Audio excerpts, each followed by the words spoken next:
Coaches, how we doing? I want to discuss something, a drill that I commonly see that I'm not sure the coaches that use this drill, if they have a different exposure than what I think they're doing, then my mistake. But if I think what they're trying to do is help the lateral run step, or what they might call the crossover. I don't call it a crossover because we do not cross over. We push, open, and then push again, okay?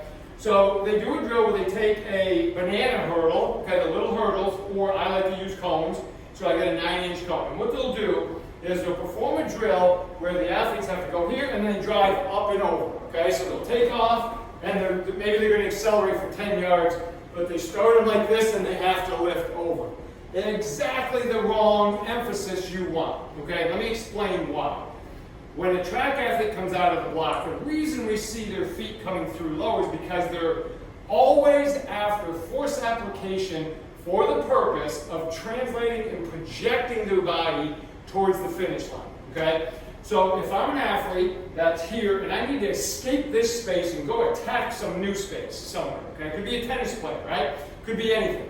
We're going to get in this stance, and if I take off the right way, I actually should knock that cone over, okay? As I come through, I should actually hit it because my leg came through low. Meaning, when I hit my spot and I come through and I push and I open, the back leg comes through like this because I'm on a lean, and I come through here and then strike. I don't go here and then down. And I know a lot of people teach this, okay? You don't want to go there. I want to go here when I'm at max velocity, but when I'm starting out, I want to be tilted, okay? And I want to go long and escape space. So we want to go from here and push it open and go through that way. That's how we're going to translate and project our body in a new direction.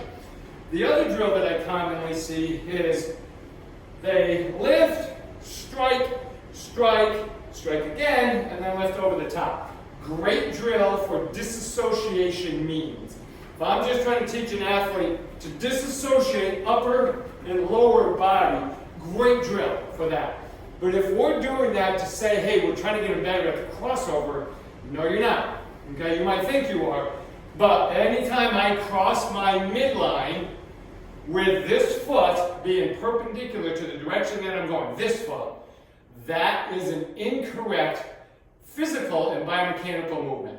Okay, it's a really bad use of mechanics to be able to move and cover distance. Okay, so if I lift and I step like this, come down again, do it again, I'm teaching what I don't want. Okay, because what I do want, even if I'm going over this, okay, I want to open. Open, push and open, open, not cross. But again, if you're just trying to do dynamic mobility, disassociation, great, I'm fine with that. But don't say, hey, we're working on that crossover, that lateral run step, because you're not. Now you want to get down low and go below the cone. I'm going below the top of the cone. That's where we want to be.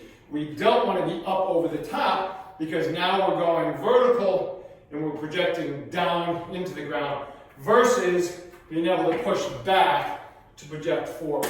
Okay, so when you prescribe a drill, it's like a drug. You give the wrong one, you're going to get a bad outcome. Okay, so when you prescribe something, understand the mechanics, understand Newton's laws of motion, because laws of acceleration, laws of changing that inertia, right? And laws of action, reaction, to make sure we're getting the reaction back in the correct direction.